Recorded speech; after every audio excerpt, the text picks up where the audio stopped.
Bonjour tout le monde, j'espère que vous allez bien. C'est Sébastien d'AudioStep Disquaire. Aujourd'hui, je vais vous parler du mastering. Qu'est-ce que le mastering? En fait, c'est une question qui nous provient d'un abonné sur YouTube, je le salue en passant. C'est quelque chose de quand même assez technique, très important au niveau du vinyle. Je vais essayer de vous expliquer ça brièvement, sans trop entrer dans la technique justement, parce que je ne suis pas ingénieur de son. Mais on va faire un petit tour d'horizon. C'est quoi l'importance du mastering? Comment c'est fait? Quelles sont les différentes techniques? Puis quoi regarder quand on achète des vinyles? Voilà. En passant, je voudrais vous remercier pour ceux qui sont abonnés à la chaîne. Ceux qui ne sont pas, vous avez toujours l'option de le faire à tout moment. Je vous remercie beaucoup. On est rendu presque 810 abonnés, ça va très bien. C'est comme ça qu'on fait grossir la communauté AudioStop. Continuez de nous suivre, puis partagez la chaîne à tous vos amis. C'est super. J'aime beaucoup aussi, on a beaucoup d'interactions. Il y a certaines vidéos, là, j'ai une quarantaine de commentaires par vidéo, c'est vraiment super. J'adore ça. Sans plus tarder, on va commencer tout de suite la vidéo sur le mastering. Tout d'abord, qu'est-ce que le mastering? À quoi ça sert? Je vais vous faire une petite introduction. En fait, le mastering, là, si on veut une petite définition courte, c'est un peu la dernière étape de production audio qui prépare en fait le mix final pour une gravure optimale sur le disque. C'est vraiment une des dernières étapes avant la gravure de la matrice qui va servir à faire le disque. C'est quoi les objectifs du mastering? En fait, le mastering sert à garantir la meilleure qualité sonore tout en respectant les limites du support. Les limites du support, on va y revenir juste après. Vous allez voir que c'est important d'avoir un mastering qui est fait pour le vinyle parce que le support vinyle en soi est pas comme tous les autres supports audio. Voilà. Si on veut faire une petite historique, en fait, le mastering, là, si on parle dans les années 50 à 60, le mastering était purement analogique, il était fait à partir de bandes magnétiques, bien entendu. Après ça, dans les années 80-90, on fait un bond, là. Si on parle des années 50 à 80, c'était pas mal toujours analogique avec des bandes magnétiques principalement. Autour des années 80-90, il y a l'introduction du numérique et du DMM, Direct Metal Mastering. Donc, c'est un type de mastering. L'apparition des ordinateurs et des consoles électroniques un peu plus poussées vont vraiment venir aider au niveau du mastering à cette époque-là. Puis aujourd'hui, le mastering, en fait, est beaucoup fait de façon hybride.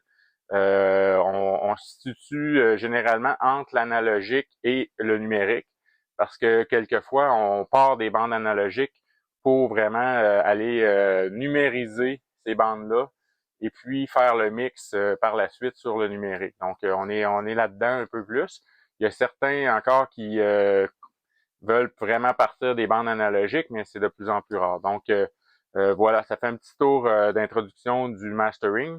On va regarder plus en détail pourquoi les vinyles ont besoin d'un mastering particulier. Donc, pourquoi on parle de mastering particulier pour le vinyle? Eh bien, le vinyle, vous le savez, c'est pas un support comme les autres, donc il y a des limitations physiques. Si on parle, par exemple, il y a la durée d'un disque et son impact sur le son. En fait, ce qu'on veut dire par là, c'est que sur un 33 tours, on peut mettre maximum 22-24 minutes par côté avant qu'on perde de la qualité. Si vous voulez une qualité optimale, vous avez environ ce temps-là par face de vinyle. Donc, c'est pour ça, des fois, on voit des vinyles qui comportent 2-3 vinyles parce qu'on peut pas tout compresser sur un même vinyle si on veut garder une certaine qualité. C'est pour ça qu'on retrouve souvent des vinyles doubles et parfois des triples. Sur un 45 tours, la qualité est meilleure, si on veut, mais on a encore moins de temps par face. Vu que le disque tourne plus vite, on peut pas mettre autant de chansons. Donc, c'est vraiment une particularité du disque vinyle. Par la suite, on a aussi comme contrainte la largeur et la profondeur des sillons. Parce que je sais pas si vous le savez, mais plus la musique est forte, plus le sillon va être large sur le disque. Donc, c'est très important de vraiment bien calibrer pour pas que ça impacte les autres sillons au côté. Donc, je sais pas si vous me suivez parce que les sillons sont tous parallèles, mais pour les garder parallèles, faut vraiment que le son soit ajusté de façon à ce que la groove soit faite de façon vraiment parfaite pour qu'on reste parallèle. Sinon, on va embarquer sur l'autre sillon d'à côté, puis là, à ce moment-là, ça devient... on perd vraiment le but là, du vinyle. Là, c'est vraiment pas une bonne façon de faire. Donc, on appelle ça l'overcutting. Donc, c'est une contrainte justement qui est propre au vinyle. Il faut essayer d'empêcher l'overcutting, donc la coupure du sillon voisin. Donc, c'est pour ça que les fréquences sont calibrées de façon à ce que on garde toujours des sillons bien parallèles. Aussi, il faut penser que sur un vinyle, il y a de la distorsion des aigus souvent qui arrive. Donc, c'est surtout à la fin des faces de chaque vinyle, le son a une tendance à devenir plus aigu. Donc, il faut vraiment essayer d'éviter ça avec le mastering. Donc, les fréquences sont limitées. On limite les hautes fréquences, puis on ajuste aussi le son stéréo en conséquence. Donc, sur les faces de vinyle, vous n'avez pas le même mastering au début jusqu'à la fin. Souvent, c'est ajusté en conséquence de où la chanson va être placée sur le vinyle, si on veut. Donc, c'est vraiment une technique là, très particulière, puis il faut être très expérimenté pour vraiment avoir un mastering de qualité. Donc voilà, ça fait le tour un peu des contraintes que le vinyle donne aux ingénieurs de son. On va parler maintenant des grands types de mastering vinyle. Donc moi, je ne vous parlerai pas de tous les types en détail, mais je vais vous parler de deux grands types en général. Donc on a le mastering 100% analogique dans un premier temps. Le mastering analogique, en fait, ça consiste à traiter le signal audio avec des équipements analogiques. Donc, on parle d'égalisateurs, de compresseurs, de bandes magnétiques et on traite le son et on arrange le tout avant de le graver sur le disque de façon analogique avec ces techniques-là qui sont dites plus anciennes ou plus originales, là, comme on faisait à l'époque. Donc, ça, c'est la façon A. Donc, cette façon-là, ce qu'il y a là de particulier, c'est que elle a une chaîne de traitement 100% analogique, il n'y a pas de conversion numérique encore. On utilise des bandes magnétiques comme source principale. Donc, ce qu'on retrouve, c'est qu'on dit que ça donne un son un peu plus chaleureux, plus organique, avec une texture caractéristique des équipements analogiques. Donc, on parle d'une légère saturation du son, compression naturelle, puis ça respecte le son d'origine, particulièrement apprécié chez les audiophiles. Donc, les pressages audiophiles sont principalement faits de ce type-là, 100% analogique la plupart du temps. Donc, les avantages, c'est justement, ça a un rendu de son plus naturel, plus fidèle à l'enregistrement original, et ça préserve la dynamique. Puis il y a une valeur ajoutée pour les collectionneurs qui cherchent vraiment le son le plus authentique possible. Les inconvénients, par contre, de cette façon-là, c'est que ça nécessite des coûts plus élevés au niveau de la production. Il y a un processus beaucoup plus long parce qu'on part des bandes, donc c'est moins facile à jouer avec le son que lorsqu'on est sur ordinateur, par exemple. Ça nécessite un entretien vraiment minutieux des équipements. Puis aussi, ce qu'on constate, c'est que les bandes magnétiques se dégradent au fil du temps. Donc, il pour ce qui reste, les bandes restantes, il faut vraiment y aller rapidement, faire un remaster et tout ça, parce que ça se dégrade avec le temps. Donc, il se peut qu'on perde les originaux là, avec les années. Donc, voilà. Il y a certains labels et ingénieurs qui sont connus pour le mastering 100% analogique. On parle de Mofi, Mobile Fidelity Sound Lab, j'en ai parlé dans une vidéo précédente. On a aussi Analog Production qui est très très réputé pour ça. Et on a des ingénieurs de son comme Bernie Grundman, Kevin Gray par exemple, qui sont très réputés, qui sont capables de travailler de cette façon-là. Donc ils ont un savoir là, que peut-être peu d'ingénieurs de son ont encore aujourd'hui. Le deuxième type maintenant, c'est le mastering numérique. Donc, avec l'arrivée des nouvelles technologies du numérique, les disques sont aujourd'hui masterisés à partir de fichiers haute résolution. On parle de WAV, AIFF, FLAC. Donc, avant d'être gravés sur un vinyle. Donc, ils sont vraiment manipulés à l'ordinateur directement. Donc, ça a ses avantages et inconvénients, comme on va le voir, mais les caractéristiques, entre autres, du mastering numérique, c'est l'utilisation de fichiers très, très haute résolution comme source principale. On peut parler de 192 Hz, par exemple. Donc, le traitement se fait avec des outils numériques, égalisateurs, compresseurs, mais tout ça sur ordinateur. Donc, il y a moins de contraintes en termes de correction et d'ajustement. On peut faire à peu près ce qu'on veut. Donc, ça peut être un avantage là, à ce niveau-là. Les avantages, justement, il y a une flexibilité accrue, correction plus précise et des défauts. Donc, c'est moins manuel, si on peut dire. C'est vraiment fait à l'ordinateur, donc on peut y aller de façon plus chirurgicale, plus précise au niveau du son. Ça réduit les coûts et ça apporte une rapidité d'exécution. Donc, c'est vraiment quelque chose qui est plus rapide. On parle aussi qu'il y a des absences de pertes liées aux bandes magnétiques. Donc, on a vraiment toutes les fréquences. Les bandes magnétiques peuvent avoir certaines limitations, mais avec ce procédé-là, on enlève un peu ces limitations-là. Donc, les inconvénients, par exemple, ça peut donner un son peut-être un peu plus froid par rapport à la bande magnétique, à l'analogique en fait.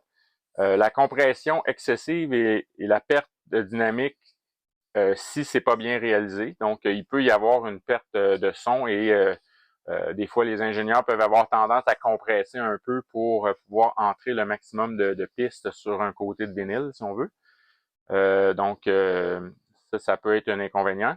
Et autre inconvénient, il y a un débat parmi les audiophiles quant à la qualité perçue. Donc, on dit que les puristes préfèrent l'analogique, mais encore là, c'est comme je l'expliquais précédemment, il faut vraiment posséder le système de son qui va avec pour voir la différence généralement. Mais si on parle des disques vendus sur le marché en général, les gens s'en rendent pas compte parce que ils ont des systèmes de son moyens, voire de faible qualité. Donc, c'est sûr que la moyenne des gens qui écoutent des vinyles ne se rendront jamais compte de ça. Donc, voilà. Il y a des labels qui utilisent principalement le mastering numérique aujourd'hui. On parle de Music on Vinyl, Back to Black, Rhino. Donc, j'en ai parlé. Il y a certaines éditions, en fait, de ces labels-là qui sont faites à partir des bandes analogiques, mais la plupart du temps, ils utilisent le numérique pour faire des rééditions. Donc, il y a, il y a aussi quelques labels audiophiles là, qui peuvent aller vers cette technique-là. Souvent, ils utilisent une technique plus hybride, donc on va partir un peu des bandes analogiques et on va convertir en numérique pour pouvoir faire plus d'ajustements. Donc, c'est ça aujourd'hui. Ça, c'est les deux grands types, comme je vous disais, analogique et numérique. Mais il existe un peu des entre-deux et tout ça. On mêle un peu des techniques aujourd'hui pour arriver à des sons vraiment intéressants. Donc, ça peut être, vous pouvez aller chercher plus d'infos approfondies sur le web là, à ce niveau-là. Moi, je ne veux pas rentrer là-dedans aujourd'hui parce que c'est vraiment technique. Puis, ce que je veux qu'on retienne, c'est qu'il y a quand même deux grands types, soit l'analogique et le numérique. Maintenant, je vais aborder un petit peu les étapes de mastering, que ce soit en numérique ou en analogique. Il y a certaines étapes à suivre pour arriver à un disque vinyle. Donc, premièrement, on parle du pre-mastering. Donc, c'est le travail qui est fait là, au départ. C'est la préparation des bandes de fichiers sources. En analogique, on parle de bandes magnétiques. Et en numérique, on va aller chercher les fichiers de plus haute résolution, soit les waves à IFF ou encore des FLAC, comme je le disais tout à l'heure. On va éviter les formats compressés comme les MP3.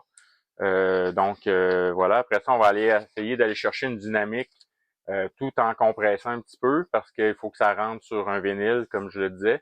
Euh, il y a moins de compression qu'au niveau d'un mastering CD, par exemple, pour éviter qu'il y ait de la saturation. Euh, donc, euh, voilà. L'étape numéro 2, on parle du mastering final pour le vinyle. Donc, à ce moment-là, on vient faire des égalisations là, vraiment spécifiques. On coupe les basses en dessous de 40 Hz. On atténue les hautes fréquences pour éviter la distorsion. Ça, c'est des choses qu'on va faire sur le son pour spécifiquement pour le vinyle. Après ça, ce qu'on fait, c'est qu'on contrôle le niveau du volume. On veut s'assurer qu'il y a un niveau moyen cohérent sans gros pic de son, là, si on veut. Là. Fait que c'est un peu ce qu'on va faire. Après ça, il y a aussi la création de la piste maîtresse. Ce qu'on va faire, c'est qu'on va séparer les chansons en côté A et face A, face B, en fait. Puis on va vraiment faire la séquence. Puis c'est en fait l'étape du choix du positionnement des morceaux en fonction des limitations du support, ce que je parlais tantôt par rapport au sillon, pour pas qu'ils se chevauchent trop les uns les autres. Donc, on va tout aller chercher tout ça. Il faut que ça soit dans le bon ordre pour qu'il y ait une cohérence aussi. Voilà. Puis après ça, l'étape numéro 3, on passe à la gravure de la matrice, ce qu'on appelle en anglais le lacquer cutting.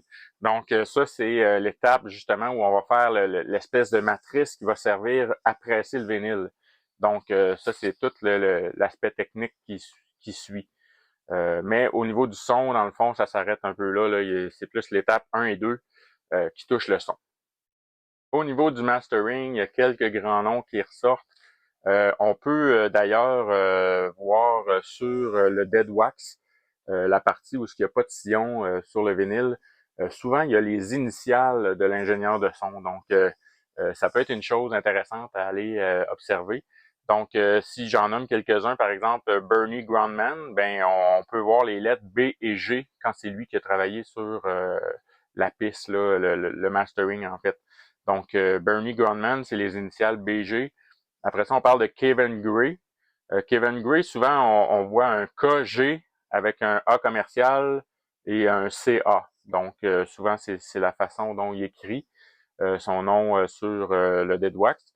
Un autre ingénieur quand même assez connu là, pour une version de Led Zeppelin 2 là, qui est très, très recherchée. On parle de Robert Ludwig. Lui, ses initiales, c'est RL. Si jamais vous tombez sur un Led Zeppelin 2 pressage américain avec un RL sur le Dead Wax, ben vous venez de trouver un trésor, je vous l'annonce comme ça, mais c'est vraiment une édition très courue parce il y a un mix, il a fait un mix vraiment là, très, très de haute qualité qui a été par la suite un peu censuré par le label. Là. C'est une longue histoire, mais pour faire court, si vous voyez RL sur un disque de Led Zeppelin, vous avez peut-être une édition assez rare. Par la suite, on a un ingénieur qui s'appelle Chris Bellman. Chris Bellman, lui, c'est C et B, les lettres, à surveiller. Et il y a aussi George Peckham. Lui, il y a un nom spécial quand on voit que c'est indiqué un Porky Prime Cut. Porky Prime Cut. Voilà, il a décidé de signer de cette façon-là. C'est George Peckman à ce moment-là qui a fait le mastering. Des fois, c'est à surveiller. Vous pouvez regarder là, dans le Dead Wax, comme je vous disais, et vous allez peut-être trouver ces initiales-là gravées. Voilà. D'autre part, quelques petits conseils pour choisir un bon disque en fonction du mastering. Tout d'abord, il faut lire les matrices et identifier les bons pressages. Ce que vous pouvez faire aussi, c'est aller sur Discog, vous rentrez le numéro de matrice et vous avez dans le bas des informations. Il y a un paquet d'infos. Vous allez probablement trouver l'ingénieur de son. Si c'est un de ces noms-là que je vous ai donné, ben il y a de fortes chances que votre pressage soit de très bonne qualité. Donc, il y en a d'autres aussi, mais ça peut être une façon là, de regarder. C'est sûr que quand on est au magasin, on n'a pas toujours le temps de vérifier ces informations-là, mais ça peut être intéressant là, à trouver. Là. Sur Discog, on a généralement cette info-là. Aussi, ce qu'on peut faire, c'est se fier aux labels réputés et aux ingénieurs réputés. Comme je le disais, souvent sur le hype sticker, sur le vinyle, quand que c'est le travail a été fait par un ingénieur renommé, ils vont le marquer parce que maintenant, il y a un certain standing qui est associé à ces noms-là. Donc, ils se gêneront pas pour le marquer. Puis aussi, ils vont probablement marquer à partir remasterisé à partir des bandes analogiques ou à partir de fichiers numériques haute qualité. Donc, souvent, c'est quand même indiqué là, sur le hype sticker quand on est en présence d'un vinyle haut de gamme. Aussi, ben c'est ça, vous pouvez vérifier les sources là, du mastering avant d'acheter. C'est plus dur à trouver, mais comme je vous dis, il y a le hype sticker. Discog peut être un bon indicateur aussi. Sinon, sur Internet, c'est de l'information qui se trouve. Ça prend un petit peu de recherche, mais il y a toujours moyen de trouver ça. Donc, en terminant, j'espère que vous avez apprécié cette vidéo sur le mastering. C'était une courte introduction au mastering parce que c'est un univers quand même assez technique et complexe. Il y a beaucoup d'infos là-dessus sur Internet si vous êtes amateur là, de calibration de son puis tout ça. Là, donc, vous pouvez facilement trouver de l'information là-dessus. Il y a un paquet de vidéos sur YouTube à ce sujet-là aussi. Donc, moi, je voulais vraiment effleurer le sujet pour voir si vous aviez l'intérêt. Comme je vous disais, je suis pas ingénieur de son, donc j'ai tenté plus de faire une introduction au mastering, mais vous pouvez toujours aller vérifier sur Internet. Il y a beaucoup de documentation à ce sujet-là. Donc, en terminant, je vous rappelle que si vous n'êtes pas abonné à notre chaîne, c'est le temps de le faire. Donc, participez en grand nombre, appuyez sur abonner et vous pouvez aussi activer la cloche de notification pour recevoir des nouvelles quand que nous aurons publié de nouvelles vidéos. Donc, c'est la façon de nous suivre sur YouTube. Vous pouvez aussi suivre AudioStop Disquaire sur le net, audiostopdisquaire.com. Donc ça, c'est notre magasin en ligne de notre boutique physique qui est située à New Richmond en Gaspésie. Donc, on a notre magasin en ligne.